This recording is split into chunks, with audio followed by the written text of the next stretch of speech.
sekarang ini semuanya serba tiba-tiba. Dan firman Tuhan sudah mengatakan bahwa segala sesuatu akan digoncangkan.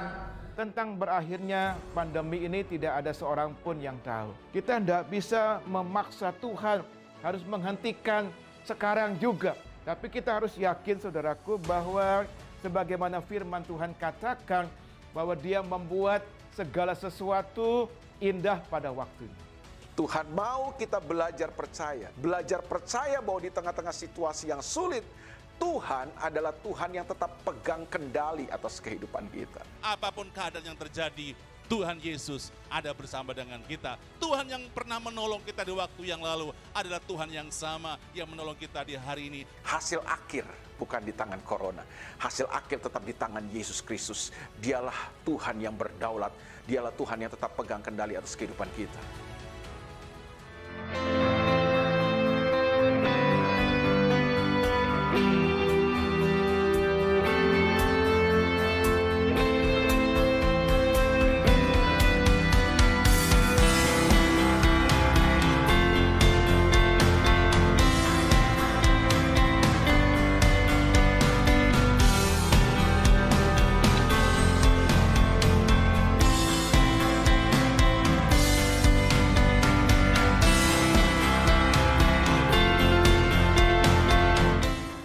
Mari kita memperhatikan firman Tuhan. Hari ini saya mau berbicara tentang hati Bapa.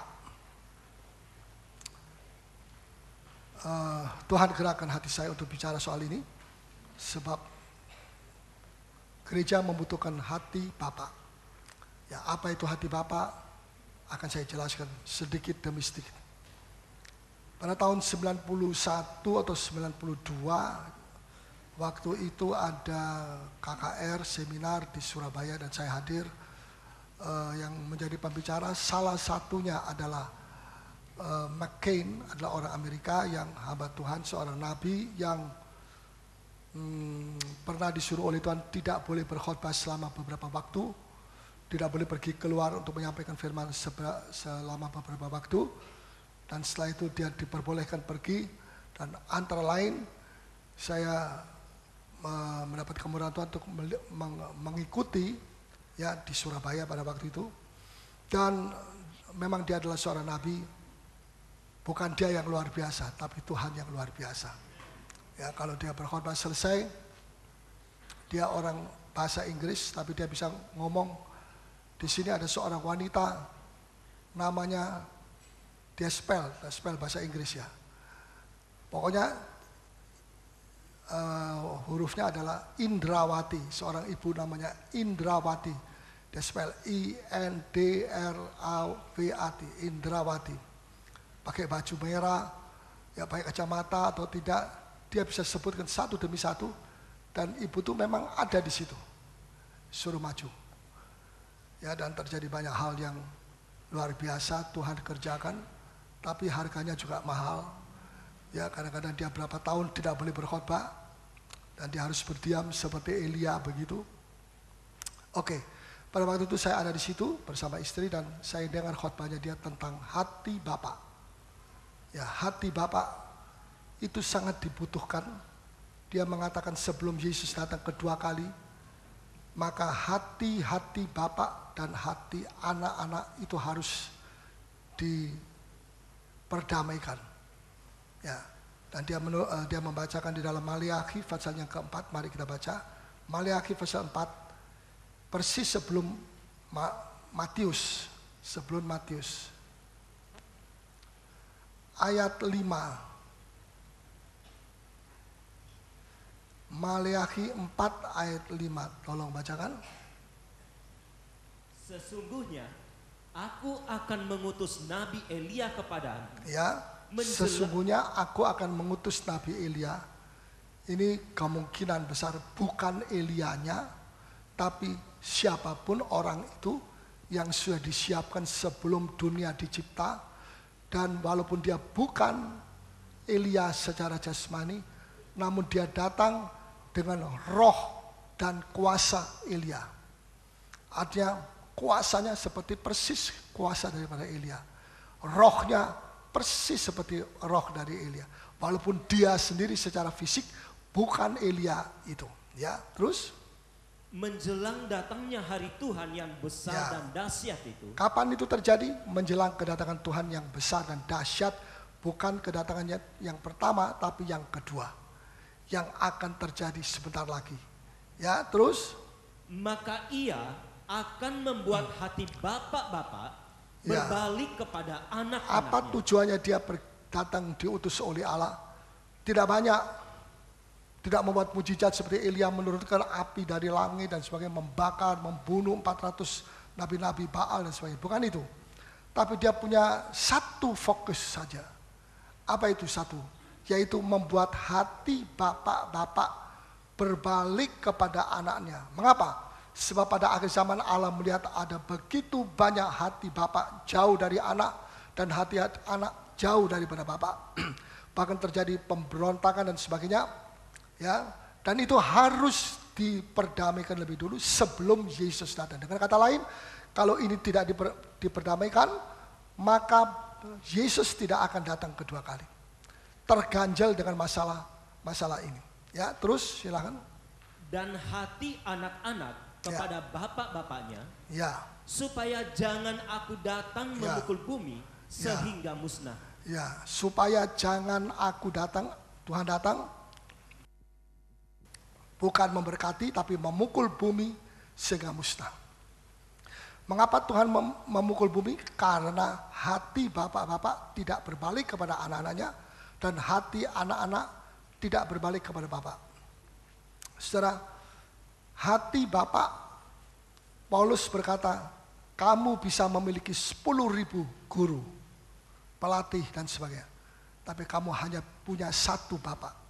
Dan Paulus berkata, akulah yang menjadi bapak kamu, yang melahirkan kamu di dalam Kristus. Coba kita baca ya, 1 Korintus pasal yang keempat, ayat 15. 1 Korintus 4 ayat 15. Sebab sekalipun kamu mempunyai beribu-ribu pendidik dalam Kristus, Beribu-ribu, tapi dalam terjemahan yang lama saya lebih senang. Dikatakan 10.000. Kamu boleh punya 10.000 guru. Atau 10.000 pelatih-pelatih. Luar biasa ini, saudara ya.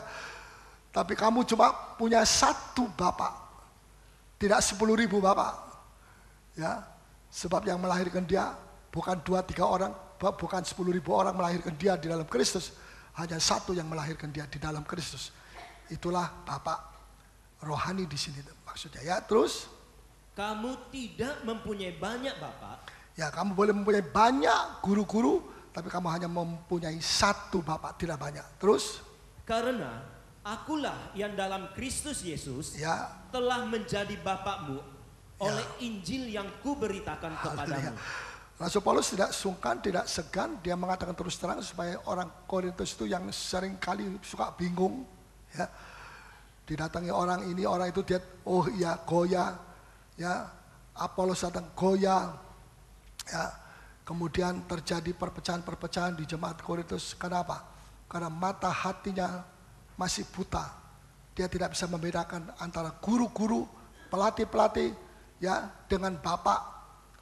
Dan terjadi kalau sudah baca dalam 1 Korintus 1, di situ mereka perpecahan itu terjadi, dan ada yang berkata saya pro Petrus, yang lain bilang saya pro Paulus, yang lain lagi saya pro Apolos, saya pengikut Apolos, saya pengikut Petrus, saya mengikut Paulus, yang satu lagi bilang saya pengikut Kristus paling tinggi dari antara semua kalian.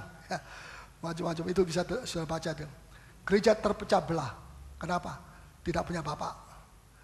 Ya, padahal orang Korintus, jemaat Korintus punya bapak, tapi tidak tahu bahwa sebetulnya itu Rasul Paulus itu adalah bapaknya. Karena sebelum Rasul Paulus datang ke situ, tidak ada satu orang kenal Yesus. Ya, Rasul Paulus diutus oleh Tuhan Paulus dan Barnabas pergi ke Korintus, dan mulai saat itulah pertama kali ada orang-orang yang bertobat, terima Yesus, dibaptis, dipenuhkan Roh Kudus dan sebagainya dan sebagainya. Nah, saudara, saya harap itu juga tidak terjadi di sini, bahwa kita tidak mengetahui siapa bapak rohani, siapa guru, siapa pelatih. Kita bisa mempunyai 10.000 pelatih, kita bisa punya 10.000 guru-guru, tapi kita cuma punya satu bapak. Ya, Karena itu kita harus mengerti ini. Kalau tidak, hati kita akan goyah selalu. Saya punya bapak rohani, saya punya bapak jasmani satu, saya punya bapak sudah meninggal, saya punya bapak rohani juga satu, Pendeta Injono, yang juga sudah almarhum, sudah meninggal. Guru-guru, banyak guru-guru yang mengajar saya ketika saya dulu masih di Surabaya, belum jadi hamba Tuhan dan sebagainya.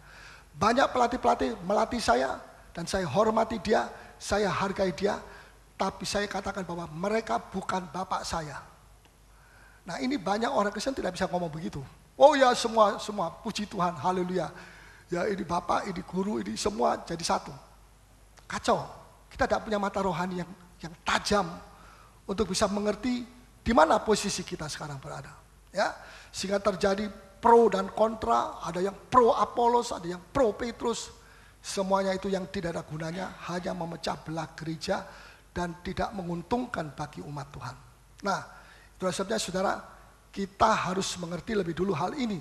Sebab kalau ini belum diperbaiki, hati Bapa dan hati anak, maka Yesus terhambat, tidak bisa datang.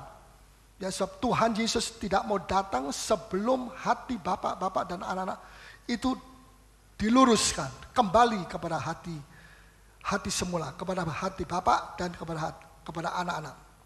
Ya, itulah sebabnya mari saya ingin menjelaskan apa bedanya. Coba kita baca lagi sedikit 1 Korintus 4 tadi ayat 15. Bagian terakhir, karena akulah yang dalam Kristus Yesus, ayat 15, telah menjadi bapakmu oleh Injil yang kuberitakan kepadamu. Ya, terus Paulus melahirkan jemaat itu di dalam Kristus, mengiring Kristus, mengikut Kristus. Ya, yang sebelumnya mereka tidak pernah mengenal siapa Kristus. Apa bedanya antara murid dan anak? Seorang murid, ya, siapa yang tahu? Apa bedanya murid dan anak? Murid bisa diajar, ya, boleh diajar murid itu, ya. Tetapi anak bukan cuma diajar, anak itu pewaris satu. Anak itu punya kebebasan lebih besar daripada murid. Murid tidak berani masuk kamar saya, tapi anak berani masuk kamar saya. Tidak pakai ketok-ketok lagi langsung masuk. Kenapa? Anak. Sesuatu yang murid tidak bisa lakukan, anak bisa lakukan. Ya. Dan yang ketiga, di dalam anak itu mengalir darah saya. Ya. Murid nggak mengalir darah saya, sebab dia bukan anak, tapi dia cuma murid. Ya, ini dalam arti jasmani, dalam arti rohani juga demikian. Jadi kesimpulannya begini, seorang yang punya hati Bapa itu bukan cuma mengajar sesuatu kepada saudara, mengajar kebenaran kepada saudara, tetapi lebih dari mengajar, mengimpartasikan karakter Kristus kepada saudara melalui seorang bapa. Ya, ada satu hal yang tidak lucu, tapi ini penting pertanyaan ini. Ketika Daud berkata begini, aduh saya haus sekali, saya ingin minum. Tentara-tentaranya yang 400 orang, 600 orang, oh mereka ambilkan air minum. Daud bilang tidak, saya tidak perlu air minum, saya tidak haus air itu. Saya haus air yang ada di dalam sumur di kota Bethlehem. Sedangkan kota Bethlehem pada saat itu dikuasai oleh orang Filistin. Ya, orang Israel terdesak mundur pada saat itu di bawah pimpinan dari Raja Saul. Bagaimana reaksi daripada tentara daripada Daud? Apa mereka bilang, aduh Tuan Daud atau Panglima Daud atau Raja Daud, maafkan itu tidak bisa kita jangkau. Sebab harganya mahal, jangan-jangan kita dibunuh, ya, dapat air tapi kemudian pulang dibunuh, atau belum pulang, belum dapat air sudah dibunuh duluan. Sebab di situ banyak tentara Filistin. Mereka tidak mengatakan begitu, mereka diam. Ada 3 orang yang diam, tapi diam-diam mereka pergi, tidak pamit sama Daud, pergi ke Bethlehem, ngambil air 1 jerigen, ya, mereka bawa kembali dan mereka persembahkan kepada Daud. Raja Daud. Inilah air dari sumur di Bethlehem. Daud melihat itu terharu. Komitmen dari 3 orang ini luar biasa. Waktu itu Daud dikelilingi dengan 30 pahlawan dan ratusan tentara-tentara yang pro kembali kepada dia. Tapi dari 600 tentara itu tidak ada satu yang berani mengambil tindakan untuk mengambil air itu, sebab bayarnya mahal dengan nyawa. Kecuali 3 orang tentara ini. Itu pun dia tidak pamit. Kalau pamit Daud bilang, oh jangan. Ya, jangan nanti kamu ditombak mati kamu gara-gara cuma air minum itu saja. Jangan. Pasti Daud melarang. Tapi mereka tetap kerjakan tanpa pamit sama Daud. Ini luar biasa. Sifat ini datangnya dari siapa sebetulnya? Coba saya bisa tebak. Siapa yang mengajari dia? Tidak ada yang mengajari. Tapi kok punya dedikasi, komitmen, berani mati, ya sudah menaruh nyawanya di atas tanduk, mati asal aku bisa berbuat menyenangkan hati daripada Raja Daud. Sebelum aku mati, dia ambilkan air. Belajar dari siapa? Siapa tahu? Tidak belajar dari siapa-siapa. Tidak ada sekolah Alkitab waktu itu di situ. Dan kalau ada sekolah Alkitab tidak akan diajarkan hal seperti itu. Tapi dia belajar, 3 orang ini belajar dari siapa? Dari Daud secara sadar atau tidak sadar. Daud itu tiap hari di antara 600 tentara itu.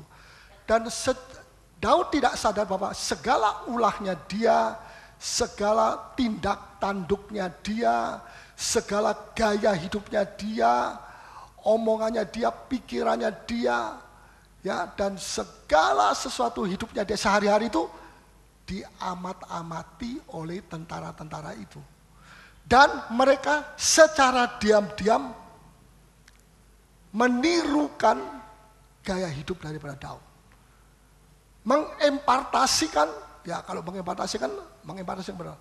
Tapi ini mengambil contoh teladan daripada keberanian, kepahlawanan, iman, macamnya yang luar biasa ada pada Daud. Ketekunannya, kesabarannya, karakter Kristus ada di dalam Daud. Buktinya dia dapat kesempatan 2 kali untuk membunuh Saul, tetapi dia tidak mau. Karena pada waktu dia cuma menggunting ujung jubah daripada Saul yang ketiduran di dalam lubang yang sama, ya, di dalam goa yang sama. Daud di goa paling dalam, Saul di mulut goa. Dia tidak tahu bahwa Daud ada di sini, sedangkan dia memburu Daud, mau membunuh. Kalau satu Daud mau bunuh dia habis perkara supaya dia tidak terus-menerus sulit, ya, masuk keluar hutan dan sebagainya, dia bisa. Tetapi Tuhan memberikan peringatan kepada dia. Ketika Daud memotong ujung jubah daripada Saul, hatinya duk seperti orang sakit jantung. Padahal dia tidak punya sakit jantung, punya jantung tapi tidak punya sakit jantung. Saudara ya, wah, dia gemetaran, dia punya jantung. Dan dia tahu itu suara Roh Kudus. Hanya orang bodoh, orang Kristen yang tidak bijak, yang sudah diperingatkan begitu, masih terus nekat. Maka dia tidak berurusan dengan Raja Saul, sekalipun Raja Saul sudah jatuh dalam dosa. Dia berurusan dengan Tuhan. Karena apa? Sejelek-jelek orang yang pernah diurapi, walaupun urapannya sudah hilang, pergi ke Daud, tapi orang ini bekas diurapi. Kalau dengan orang yang bekas diurapi jangan main-main, apalagi dengan orang yang diurapi lebih-lebih, saudara ya. Sebab Allah tidak menghendaki orang yang walaupun dia bekas diurapi dipermainkan atau dibunuh. Sekalipun yang membunuh adalah orang yang diurapi. Bisa nangkap saudara? Yaitu Daud sendiri. Ya, dan itu diperhatikan satu demi satu, itu diperhatikan oleh 600 tentara. Dan dari situ mereka belajar tiap hari. Secara tidak sadar Daud ini menjadi sekolah Roh Kudus bagi tentara-tentaranya. Dan dari sholat tingkahnya, tingkah lakunya Daud yang begitu gigih, begitu tinggi komitmennya, percayanya dan sebagainya, mereka sekarang melakukan seperti yang dimintakan oleh Daud. Luar biasa saudara ya. Saya perhatikan secara tidak sadar atau sadar, saudara itu diperhatikan oleh orang-orang yang ada di sekitar kita. Bisa tangkap? Dan mereka akan bisa belajar, satu di antara dua, belajar bohong seperti kita bohong misalnya. Ya belajar positif, berpikir positif seperti kita berpikir positif. Atau negatif seperti kita negatif. Mereka itu memperhatikan umat Tuhan. Karena itu Tuhan Yesus berkata, kamu ini seperti garam dunia. Kamu ini seperti terang dunia, diperhatikan oleh manusia. Secara sadar mereka tidak pamit dulu, permisi ya Pak ya, saya mau mengamat-amati hidup Bapak ini bagaimana, katanya jadi orang Kristen, apa ada perubahan atau tidak, apa jadi lebih jelek. Belum Kristen, maki-maki satu kali, ini sekarang 7 kali, kalau tidak 7 kali tidak rasa enak. Sudah diperhatikan, mau tidak mau, maka mungkin ada orang bilang, saya tidak mau diperhatikan. Bagaimana caranya? Anda ada di tengah-tengah masyarakat. Ya saya mau pergi ke goa mana? Goa Bantimurung. Saya mau belajar semedi di sana. Seperti non begitu ya. Masuk biara. Saya mau jadi biarawati. Saya mau jadi biarawati. Tidak ada satu ayat mengatakan jadilah kamu biarawati. Di mana ayatnya? Saya tidak menyinggung sama-sama, tapi di mana ayatnya? Kita itu disuruh jadi terang dunia. Kalau kita jadi pembiara atau biarawati, siapa lihat kita? Tidak ada. Tidak ada orang, kita semua ada di dalam biara itu. Betul, biara. Kita ada di dalam sana. Ya, kita sengsara atau menikmati, orang tidak tahu. Ya, sebab apa? Sebab kita tidak berada di tengah mereka. Tapi Kristus bilang, kita itu seperti kota di atas gunung, semua orang melihat terang daripada kota itu. Nah, satu hal yang membedakan lain, seorang murid, seorang guru, kalau melihat seorang murid maju, wah dia takut, jangan-jangan dia lebih hebat dari saya nanti. Ya, begitu. Tetapi kalau seorang bapak, hati bapak, dia lihat orang itu maju di dalam pelayanan Tuhan, lebih sungguh-sungguh. Dia melihat anaknya ya, lebih sungguh-sungguh daripada dia senang, dia tidak iri hati. Sebab nanti kalau aku mati, anakku akan lebih daripada aku. Ya, tukang beca tentu tidak akan berkata kepada anaknya, nak, nanti kalau papa mati kamu jadi tukang beca ya, ganti aku ya. Ini becanya aku serahkan sama kamu saja. Ada tukang beca ngomong begitu? Mungkin agak kurang beres kalau begitu ya. Dia bilang, nak, jangan jadi tukang beca, jangan jadi daing beca. Jadi apa? Jadi insinyur, jadi dokter, paling sedikit dokter hewan. Supaya aja aku tidak mati. Tapi jangan jadi sama seperti saya, seperti papa. Papa ini sudah begini, sudah terlanjur, tidak bisa apa-apa. Cuma jadi tukang beca, tinggal tunggu mati. Tapi kalau bapak mati, jangan kamu pakai ini beca. Jangan kamu pakai roga atau roda ya. Roda yang berputar. Kamu mesti jadi yang lebih dahsyat. Kalau bisa kamu bisa jadi presiden. Logis. Betul? Walaupun dia tidak bisa lihat lagi anak jadi presiden, tapi dari dalam kubur dia bisa dengar sedikit-sedikit bahwa anaknya jadi presiden. Haleluya. 5 tetesan air hujan masuk. Ya. Tapi kalau dia seorang pemimpin saja, dia jangan sampai saya dilampaui. Persis seperti Saul, ketakutan sama Daud. Kenapa? Dia tidak punya hati Bapa, dia cuma punya hati pemimpin. Pemimpin itu pun juga sudah kehilangan urapan. Ya. Jadi dia ketakutan kalau Daud ini nanti akan jadi penggantinya. Dia lihat Daud lebih dahsyat. Bukan Daud, Tuhan yang ada dalam Daud, imannya yang ada dalam Daud. Ya, dan Saul ini sebenarnya tidak perlu ketakutan kepada Daud, sebab yang mengangkat Saul jadi raja itu siapa? Daud? Enggak. Siapa? Yang di atas. Urusan takhta, urusan atas. Biar orang itu begitu ambisi mau jadi presiden, jadi raja, jadi ini itu. Kalau yang atas bilang, tidak, gak bisa jadi, saudara. Betul? Gak bisa jadi. Itu urusannya Saul dengan Tuhan, sayang. Karena dia sudah jatuh, kehilangan Roh Kudus, tidak ada pimpinan, tidak ada pelajaran untuk dia. Sekarang dia saling musuh dengan Daud. bermusuhan dengan Daud. Yang padahal Daud itu orangnya lembut sekali, tidak pernah punya ambisi untuk mengganti Saul menjadi raja. Buktinya setelah dia Saul mati, dia tidak memproklamirkan saya adalah raja, sah. Kenapa?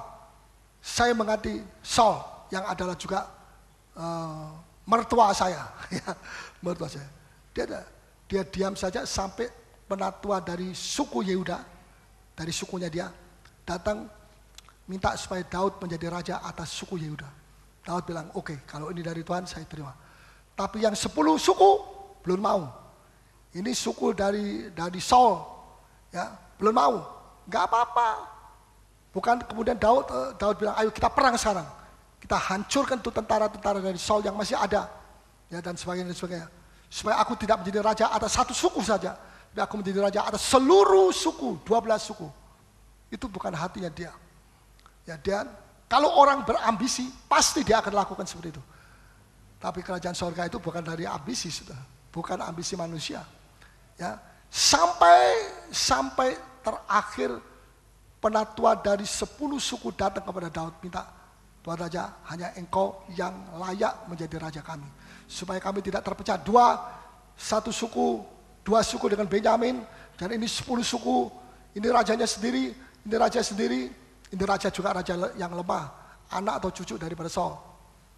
Marilah, Tuhan Raja mau jadi raja atas kami. Daud bilang, oke, kalau ini dari Tuhan. Baru saat itu setelah 7 tahun menjadi raja atas satu suku, barulah itu dia terima. Dan bukan dia yang mengajukan, aku mau jadi rajamu. Tapi mereka yang minta, itu orang yang diurapi, tidak perlu gila hormat. Tidak perlu gila kedudukan, ya gila apa saja, tergila-gila semua.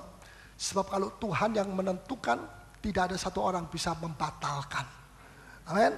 Tapi kalau Tuhan tidak menentukan dia di situ, dia mau coba-coba, awas, ini bukan politik, bukan kerajaan duniawi. Ini kerajaan surga yang selalu diawasi oleh 2 mata di surga. Ya, jadi saudara, waktu saya masih kecil, memang saya ini adalah anak ke-13. Angka celaka. Ke-13, antara saya dengan kakak saya itu 9 tahun bedanya. Sudah meninggal dia 2 tahun yang lalu. Ya, 9 tahun. Jadi saya ini seperti anak guguran yang lahirnya juga mati. 5 menit mati dipukuli sama dokter Sauer, dokter Belanda. Ya, pukuli kayak babi hong gitu. Ayo nangis, kalau nggak nangis nggak boleh.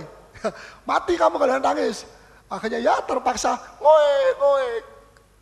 Papa saya bilang, aduh sudah banyak anak, 13 zaman Jepang lagi. Wah banyak orang miskin. Mama saya itu pernah duduk pakai sarung ya. Sarung. Saking miskinnya pada zaman itu, sampai tidak punya sarung lagi. Dan sarung yang dia pakai itu satu-satunya yang terakhir, itu pun sudah orang Jawa bilang metel.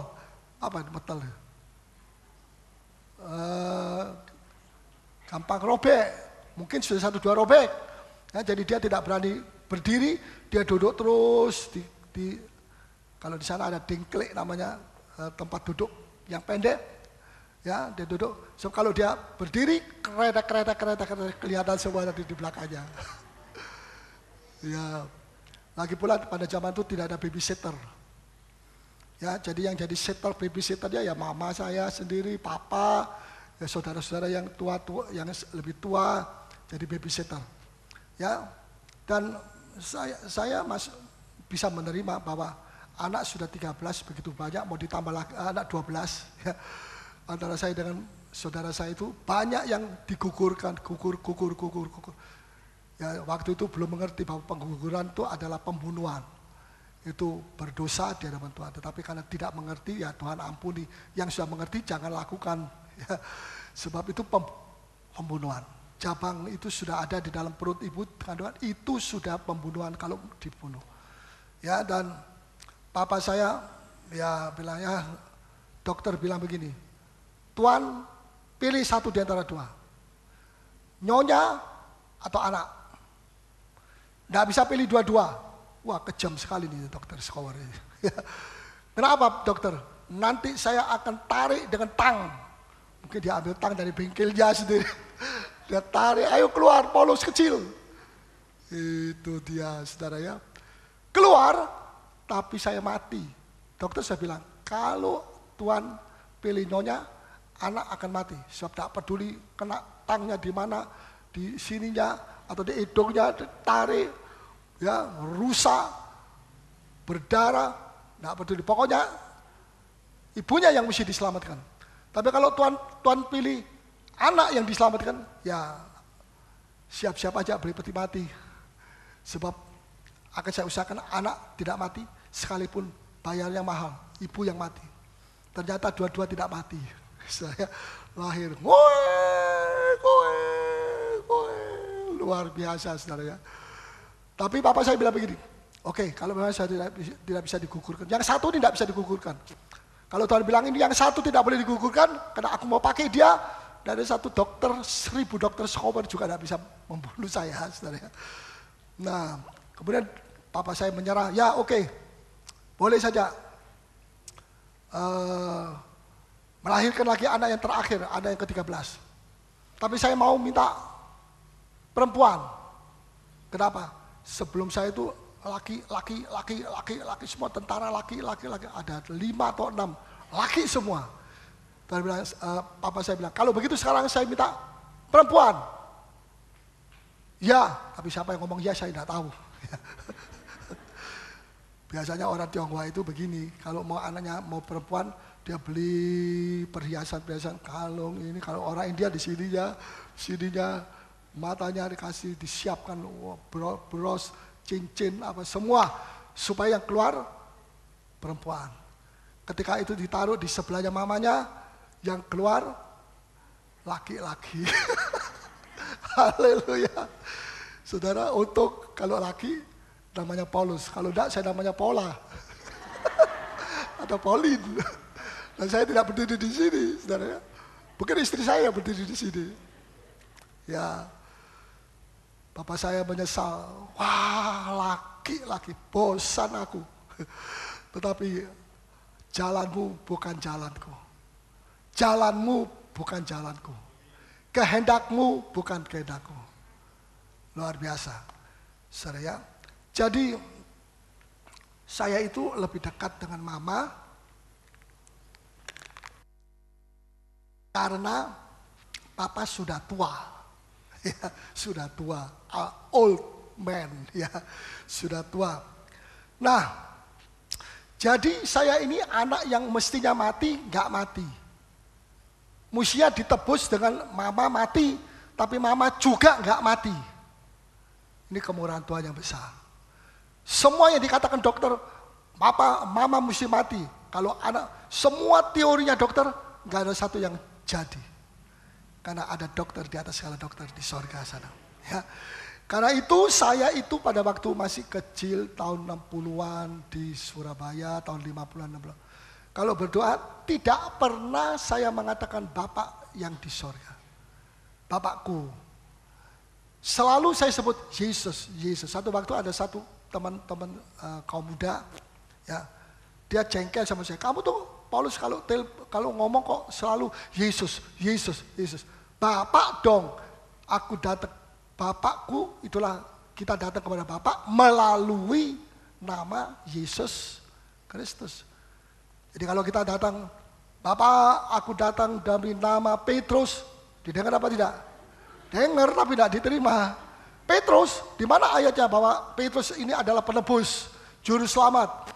Nama diberikan nama Petrus itu nama di atas segala nama. Ya seperti Filipi begitu ya. Di mana semua nama-nama tidak ada yang bisa mengatasi dia.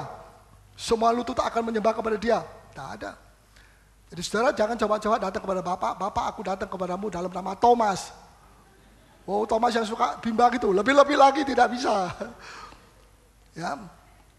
Tapi Yesus bilang, datanglah kepada Bapak, berdoalah dalam namaku Yesus. Maka Bapak bilang, oke, aku mau dengar. Sebab kamu datang dengan nama anakku. Aku kenal siapa anakku. Ya, tapi yang lain-lain tidak ditentukan sebagai juru selamat. Puji nama Tuhan. Nah, ya, ada 3 poin yang saya jelaskan kepada saudara. Hal yang kedua, poin yang kedua, seorang bapak itu mestinya bagaimana? Coba kita baca di dalam Yakobus pasal 2 ayat 19. Maafkan, pasal 1 ayat 19. Pasal 1 ayat 19. Yakobus 1 ayat 19. Ya. Hai saudara-saudara yang kukasihi, ingatlah hal ini, setiap orang hendaklah cepat untuk mendengar, Ya. tetapi lambat untuk berkata-kata, Ya. dan juga lambat untuk marah. Ya, cepat mendengar, lambat berkata-kata, lambat marah. Ini sebenarnya hati dari Bapak. Hati dari Bapak. Ada banyak Bapak di dunia ini, dan hampir setiap rumah ada Bapak, tetapi tidak berfungsi sebagai Bapak. Bapak jasmani, ya, Bapak jasmani, tetapi tidak berfungsi seperti Bapak. Bisa nangkap? Salah satu fungsi dari Bapak adalah ini, cepat mendengar, ya, lambat curhat-curhat. Sebab kalau saudara tolak anak saudara, apalagi kalau anak itu umur 12 sampai 16 tahun. Itu banyak tanya ini, tanya itu. Ya, seorang bapak datang sama saya bilang, aduh saya ini sampai capek menjawab anak saya. Semua dia mau tahu. Umurnya waktu itu masih 12-13. Saya bilang, kamu harus menjawab menurut firman Tuhan. Kalau enggak, dia akan pergi curhat, bertanya kepada orang lain yang tidak bertanggung jawab dan lebih rusak nanti. Karena tidak ada komunikasi. Ya. Cepat mendengar artinya bukan cepat bagaimana, tapi adakan waktu untuk mendengar. Ya, dan lambat, kalau masih ngomong jangan dipotong. Ya. Lebih lambat sedikit, dan juga lambat untuk marah. Ini lebih lagi. Ya, jadi cepat mendengar, lambat berkata, lambat marah. Bisa nangkap? Ya. Tapi seringkali apa yang kita lakukan? Cepat, oh tidak, lambat mendengar. Cepat ngomong, lebih cepat marah. Itu bukan hikmat daripada Allah. Itu hikmat dari manusia. Ya. Jadi dikatakan di sini, inilah hikmat daripada Tuhan. Jangan sebab amarah manusia tidak mengerjakan kebenaran di hadapan Allah. Nah, satu hal yang saya ingin memberikan contoh hati Bapak itu adalah dalam Lukas 15, di mana singkat cerita anak bungsu itu kembali dan minta supaya dijadikan hamba saja, jangan dijadikan anak, karena tidak pantas, sudah melukai hati Bapak, sudah menghabiskan warisan Bapak. Ya, dan sekarang sudah dihabisin, kembali ke Bapak sebagai orang miskin, lebih dari miskin, kere, ya mandi aja nggak bisa, minum aja, makan aja nggak bisa, karena nggak ada yang mau kasih makanan kepada dia. Ya, pemberian gajinya terlalu sedikit, nggak cukup, apalagi mau beli pakaian dan sebagainya. Tetapi ketika dia kembali, Bapak menyambut dia. Siapa yang marah? Bapak bilang kepada berikan cincin, berikan apalagi sepatu, berikan jubah yang baru, yang bagus, yang paling bagus untuk anakku ini. Bikinkan pesta yang besar, panggil semua teman-teman. Wah, luar biasa. Waktu sore hari, sementara mereka mulai berpesta, ini anak sulung kakaknya, mereka cuma punya 2 anak. Dari jauh dengar suara musik, dansa-dansi, dansa reggae, dansa dangdut, ya, dan dudang, dan sebagainya. Wah, dia pikir ada apa ini? Apa papa mati, atau mama mati, atau ulang tahun, bukan ulang tahun. Ya akhirnya setelah dekat dengan rumah, dia panggil satu hamba, budaknya, tanya, ada apa itu suara ribut-ribut, rame-rame, pesta-pesta dan sebagainya. Oh, itu Tuan punya adik kembali. Hah? Kembali? Bawa apa dia kembali? Enggak bawa apa-apa. Baunya saja luar binasa. Apalagi kok mengharapkan bahwa uang begitu banyak, habis ludes. Dan sekarang teman-temannya juga habis pergi, tinggalkan semua. Tidak, di mana gula habis, di situ semut habis. Itulah dunia. Saudara tidak bisa diharapkan. Oh, dia marah sekali. Saya tidak mau masuk. Saya tetap di sini. Panggil papa. Wah, papanya dipanggil. Dia komplain. Kenapa papa terima dia kembali? Ini anak durhaka. Kok diterima? Sedang saya ini bukan anak durhaka. Dari kecil belasan tahun sampai sekarang saya kerja setengah mati, kerja keras. Tidak pernah bapak menyembelih seekor sapi, lembu untuk bikin pesta saya dengan teman-teman saya. Tapi orang anak ini, dia sudah menghabiskan warisan raja, warisan bapak. Bapak bikinkan pesta yang begitu meriah. Saya tersinggung, saya marah. Wah, macam-macam. Berusaha bapaknya untuk meredakan, dia tidak bisa, tidak mau. Saudara, mengapa ada perbedaan antara hati anak sulung yang tidak mau menerima dan hati bapak? Yang ini jelas, dia mau terima karena dia punya hati bapak. Betul? Nah, tapi yang ini hati pemimpin, nggak mau, bukan hati bapak. Gereja terlalu banyak punya hati pemimpin, hati bapak kurang. Gereja perlu hati bapak. PKS minta hati bapak. Ya, komsel perlu ada hati bapak. Pelayanan, guru-guru sekolah minggu itu harus memiliki hati bapak. Perlu dengar firman Tuhan tentang hati bapak. Kalau enggak, dia anggap ini murid saja. Dan dia guru. Guru tidak kekurangan. Guru itu ngajar. Ya, mengajar selesai. Impartasi, enggak, anak itu masih tetap nakal. Malah nakalnya lebih lagi. Karena dia cuma mengajar, tidak mengimpartasikan apa yang menjadi inti daripada firman yang disampaikan, yang diajarkan. Misalnya intinya belas kasih, masukkan itu dalam hati anak-anak. Belas kasih, berkasihan dengan teman-temanmu. Mungkin ada teman yang miskin, berikan sedikit apa yang kamu punya. Coklat, kasih separuh. Ya, hal-hal yang kecil-kecil untuk melatih belas kasih. Jadi tidak cuma dia mengajar tentang belas kasih, tapi belas kasih itu sendiri tidak pernah masuk dalam hati anak-anak itu. Dan tidak pernah dipraktekkan. Bisa nangkap saudara ya. Termasuk PMKU. Ya, perlu bapak, hati bapak. Ini sangat penting sekali. Kalau tidak, akan terjadi kegagalan. Sebab orang muda itu tidak cuma cukup untuk diajar, tapi diimpartasikan.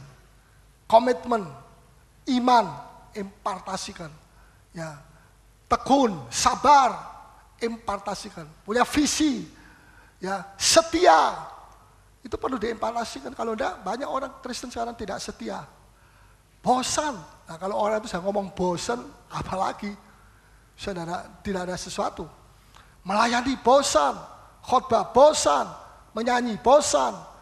Ya, komitmen, tidak usah komitmen, saya mau melayani Tuhan tapi longgar saja. Dan jangan komitmen itu kayak saya diikat. Manusia mau merdeka, independen. Itu roh dari Lucifer, independen. Lucifer mau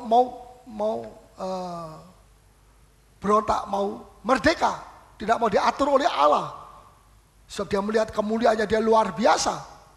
Tapi dia tidak tahu bahwa itu roh independen, ada yang mau bebas. Tidak boleh orang tanya ini itu terhadap dia. Dia datang dari manapun, tidak bisa ada orang yang tanya sama saya bebas, papa juga tidak boleh campur urusan saya. Mama, Ini adalah awal daripada kehancuran bangsa. Kalau sampai anak-anak muda itu seperti itu. Ya. Saya harap itu tidak terjadi. Tapi kalau ada, cepat supaya diselesaikan. Supaya sebelum terlambat. Ya, sebab Tuhan itu baik, Tuhan akan tolong jika kita mau. Ya. Mungkin hati Bapak itu penuh kemurahan. Ya, mungkin anak sulung itu bilang, kenapa tidak dihukum saja dulu? Kok datang sudah langsung dibikinkan pesta? Mana hukumannya? Dia mesti dihukum lebih dulu. Dia mesti dihajar lebih dulu. Baru dia setelah itu diterima kembali saat dari Bapak. Bapak bilang, aku tidak menghajar nak. Aku tidak menghukum nak. Ya, aku pikir dia sudah dihukum bahkan dengan hukuman yang lebih parah, lebih sakit daripada kalau aku menghukum dan menghajar dia. Apa itu? Pada waktu uang sudah habis semua, kelaparan, melarat, mau makan ampas saja, gak boleh, dimarahi, jembel, kere, gak punya apa-apa, pulangnya ya pakaian itu mungkin beberapa bulan dia pakai sampai robek-robek. Itu penderitaan yang sudah lebih dari cukup. Gak usah aku lagi mesti menghukum dia. Dia sudah dihukum dosanya dia. Saudara, seorang pelacur saja dalam hatinya dia menjerit, aku tidak mau Tuhan sampai mati aku jadi pelacur. Sebetulnya hatinya dia mau bebas. Cuma tidak tahu jalannya bagaimana. Betul? Ya, seorang, ya bukan cuma pelacur saja, ya yang bisa menjerit, dia tersiksa. Seorang homoseks, sama. Seorang lesbi, sama. Sebenarnya dalam hati mereka mau dilepaskan, tapi mereka tidak berdaya. Dosa begitu lebih kuat di dalam mereka, sehingga mereka tidak tahu bahwa jalannya adalah Kristus. Orang-orang homo, orang-orang lesbi itu juga dalam hati kecilnya dia menjerit, kapan aku bisa bebas dari ini? Tidak tahu jalan. Ya, bukan cuma itu, penjudi, narkoba. Apa sudah pikir mereka itu bukan manusia? Mereka adalah manusia. Ya. Dalam hatinya siapa tahu menjerit, aku sebenarnya tidak mau jadi pengkonsumsi narkoba. Aku tidak mau jadi penjudi. Ya, istriku menderita karena aku menjadi penjudi. Anakku semua tidak karu-karuan gara-gara main judi. Tidak ada uang. Anak mencuri, nyolong, ya merampok, merampas, menodong, oh macam-macam. Karena apa? Karena tidak ada bapak. Ada bapak, figurnya bapak ada di rumah, tapi tidak berfungsi. Nah, fungsinya apa? Fungsi sebagai bapak dong. Bisa mengerti saudara? Bahkan kadang-kadang istri itu berfungsi bukan cuma sebagai mama, tapi juga sebagai bapak yang berfungsi. Bukan cuma sekedar bapak. Bapak yang berfungsi. Berfungsi sebagai apa? Sebagai bapak. Ya, itu seringkali kita lihat di dalam perceraian-perceraian, di pengadilan dan sebagainya. Mengerikan. Ya, mereka begitu egois orang tua. Pokoknya dia bisa senang, cerai, bisa kawin lagi, bisa ini, itu dan sebagainya. Bisa jadi pelacur dan sebagainya. Ya, tapi mereka tidak pikirkan anak-anak mereka kehilangan bapak. Dan justru ini pemegang masa depan bangsa, pemegang masa depan gereja. Nah, kalau sekarang dia bertumbuh tanpa bapak, gimana? Ya, saudara, kita perlu sungguh-sungguh merendahkan diri. Bertanyalah, apakah Anda sudah memiliki hati bapak? Ya. Orang-orang pecandu, orang-orang yang minum minuman keras, sebenarnya hatinya mereka juga menjerit sama Tuhan. Mereka juga bilang, saya tidak mau masuk neraka. Saya tidak mau masuk di dalam lubang yang tak terduga dalamnya. Tolong lepaskan, tapi tidak tahu jalannya bagaimana. Saudara sudah mendengar firman Tuhan. Saudara dituntut kalau menemukan orang seperti itu, saudara harus memberikan kepada mereka pengharapan, jalan keluar, solusinya. Jangan didiamkan, ini nasib. Enggak, saya tidak percaya nasib. Ya. Nasib buruk pun bisa dirubah menjadi nasib yang baik. Amin. Tidak menjadi soal. Ya. Jadi Tuhan itu begitu baik sekali. Mau saya memiliki hati Bapak? Ya. Saya berkali-kali minta maaf dan minta ampun sama anak saya Endu dan Otiel pada tahun 90-an yang lalu, ya, sampai tahun 2000-an. Ya, sebab saya pada waktu zaman saya, tapi ini bukan satu pembelaan diri, tidak. Saya mau cerita saja. Pada waktu zaman saya tahun 50-an, 60-an, belum pernah saya dengar satu pendeta di Surabaya khotbah tentang hati Bapak. Buku-buku yang banyak sekarang seperti di metodenya, nggak ada toko buku yang sebut, toko buku pun cuma satu. Ya, itu pun buku yang sudah lusuh, yang sudah kotor, yang sudah lama, tidak pernah dicetak ulang. Ya itu saja. Ya, karangan BPK, ya itu saja. Kita terima kemurahan daripada Tuhan. Kalau sampai ada Bapak yang tidak berfungsi, fungsinya ini yang penting, bukan cuma figurnya Bapak, pribadinya Bapak, tapi nggak jalan ini, hati Bapaknya nggak jalan, saudara. Ya, marilah kita minta sama Tuhan kembali. Papa saya tidak kejam, tapi juga tidak merangkul saya. Biasa-biasa. Mama saya lebih dekat. Ya. Jangan saya pikir kalau gitu papa saya itu orang yang bengis, tidak. Orangnya baik. Ya. Tidak pernah dia pukul saya, kecuali satu kali dia pukul. Karena saya kurang ajar. Ya. Dia pukul saya, tapi mama bilang, tunggu dulu, aku mau dekat dengan anak ini sebelum kamu pukul. Ya, disaksikan oleh saudara-saudara saya yang banyak itu penonton ya. Kemudian dia pukul saya, nangis, saya bilang Yesus, semua ketawa. Anak umur 7 tahun kok bisa sebut Yesus? Siapa yang mengajari sebut Yesus? Bisa saja, tapi pada waktu dia dipukul dia sebut Yesus, itu ada bin ajaib. Saudara ya, apa kalau mobil saudara diserempet becak, saya bilang apa? Mama, mamanya sudah mati, masih dipanggil-panggil. Ya, daik, tambah ketabrak, saudara. Saya mesti bilang darah Yesus. Ya, amin. Jangan cuma amin, lakukan. Tapi jangan, ya, Paulus yang ngomongin tadi, saya pulang, saya naik sepeda motor, saya sengaja tabrakan.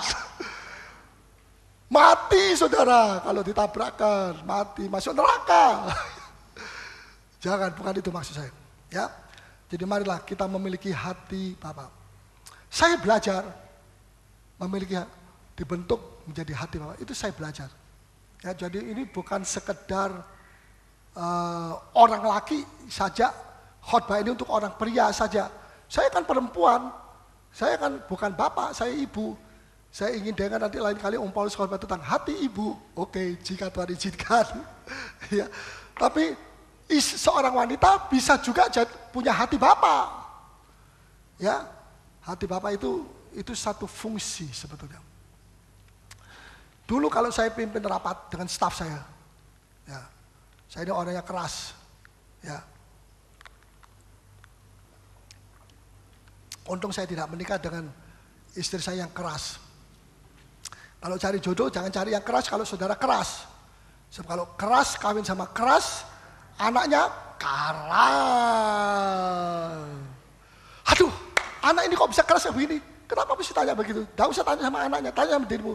Karena kamu menikah, kamu keras, menikah dengan orang keras. Sama-sama keras, anaknya keras. Saudara, hati-hati saudara. So, Tuhan itu begitu baik sekali. Kalau dulu saya pimpin rapat, semua tegang, pegang pensil, tulis, nggak tahu apa yang ditulis. Tetapi hati seorang bapak itu bukan cuma ya mengelus-elus, ya maafkan, ya juga harus menegur kalau ada kesalahan. Sebab kalau tidak ditegur dengan hikmat tentunya, maka dia tidak tahu bahwa itu salah. Tidak tahu bahwa itu salah, tapi tidak diberitahu, maka pendetanya juga tanggung jawab. Dan gereja tidak ada disiplin. Musik tidak ada disiplin. Kenapa? takut untuk menegur. Tidak perlu takut. Ya, asal tidak di dalam hawa nafsu. Jangan dalam emosi. Belum apa-apa emosi. Soal emosi ini Tuhan banyak mengikis saya. Ya, banyak. Dan saya berterima kasih sama Tuhan. Tapi belum selesai. Masih terus prosesnya. Sampai Wahyu 12 atau Wahyu 21. Ya, jadi hati Bapak itu tidak berarti selalu baik ya, atau selalu tegang. Kadang-kadang kami rapat, kami bisa ketawa terbahak-bahak. Ya. Tapi kadang-kadang mesti serius, ya serius. Ya, kadang-kadang perlu menegur, ya menegur dengan lemah lembut dan sebagainya. Kadang-kadang ketawa, ya mari kita ketawa berterbahak-bahak. Ya. Jadi Tuhan mau supaya ada disiplin di dalam kebapaan kita itu, ya sebab kalau tidak, itu namanya sekolah Roh Kudus. Sekolah Roh Kudus ini dilatih melalui pembentukan karakter dan inilah mata pelajarannya. Saudara perlu kekuatan? Saudara perlu kekuatan? Tuhan datangkan kesulitan. Minta kekuatan kok datangnya kesulitan. Melalui kesulitan itu nanti Anda akan menjadi lebih kuat. Ya, kalau tidak pernah dikasih kesulitan sedikit, lebih sedikit menang, lebih menang, lebih menang. Terus saudara tambah bertumbuh dalam kekuatan. Jangan jadi orang Kristen cengeng, kena percobaan sedikit, roboh sudah imannya. Padahal ikut PA terus. Saya ingin impartasikan kepada saudara. Ya, kalau saudara yang lain minta hikmat, oke. Tuhan kirimkan masalah. Kenapa saya minta hikmat kok dikasih masalah? Melalui masalah-masalah itu saudara akan melatih hikmat daripada Allah. Bisa nangkap? Tapi kalau semuanya baik, semuanya tidak ada apa-apa, tidak ada masalah, tidak ada kesulitan, tidak ada kesukaran, tidak ada problem. Ya kapan hikmat kita itu dari Tuhan itu kita latihkan. Bisa nangkap? Ya, latihannya bukan lagi masuk sekolah Alkitab, ya ditulis di sini, ditulis di sini. Ya. Bahkan mungkin ada orang lain yang minta keberhasilan. Tuhan berikan saya keberhasilan. Ternyata Tuhan tidak memberi keberhasilan, Tuhan memberikan persoalan. Supaya melalui persoalan, melalui tantangan itu dia bisa dilatih untuk menjadi pemenang dan berhasil. Yang lain minta kasih. Tuhan kirimkan orang yang bermasalah. Tuhan, saya tidak minta orang bermasalah seperti begini. Saya mau kasihnya Tuhan. Kalau kamu tidak diberikan orang bermasalah, kamu tidak bisa bertumbuh di dalam kasih. Kamu ngomong, kasihnya Tuhan. Kamu nyanyi, kasihnya Tuhan. Tetapi sekolah melalui disiplin tidak ada. Ya, saudara, jadi jangan kaget kalau saudara minta sesuatu kepada Tuhan. Saudara minta, Tuhan berikan saya buah-buah roh. Kemudian Tuhan datang membawa sesuatu yang problema, kesempatan-kesempatan yang lain, ya tantangan-tantangan yang lain. Itulah jalannya untuk kita menghasilkan buah. Saya berpikir bahwa saya harus selesai saat ini. Masih banyak, tetapi saya akan teruskan nanti minggu depan. Hati Bapa. Katakan sama-sama, hati Bapa. Penting sekali. Saya perhatikan. Kenapa gereja-gereja Tuhan banyak KKR tapi tetap sama saja. Selesai KKR, pendetanya pulang ke Amerika dan sebagainya. Gereja tetap seperti biasa. Karena gereja terlalu banyak guru kekurangan Bapak. Ya. Begitu pendeta luar negeri pulang, semua kembali seperti biasa. Enggak ada sesuatu yang menghasilkan yang tetap. Terlalu banyak guru, kurang Bapak. Hati Bapak penting sekali. Ya, saudara. Tapi beda kalau Roh Kudus yang mengerjakan di dalam jemaat. Itu luar biasa. Ya, bedanya apa? Begini. Kalau pendeta luar negeri atau pendeta dari Jawa atau apa, selesai KKR, dia pulang. Begitu dia pulang, gereja kembali seperti biasa lagi. Tapi ada satu yang tidak pernah pulang. Siapa dia? Roh Kudus. Pendeta boleh pulang, Roh Kudus tetap. Karena di sini tinggalnya dia. Di dalam gereja, di dalam hati saudara, dia ada. Dan dia tidak pernah pulang. Pendeta pembicara boleh pulang, Roh Kudus tetap ada di tengah-tengah kita sekalian. Beri tepuk tangan bagi dia. Haleluya. Inilah rahasia daripada perubahan gereja Tuhan menjadi gereja yang hidup. Mari kita bangkit berdiri semakin dekat kepada Tuhan.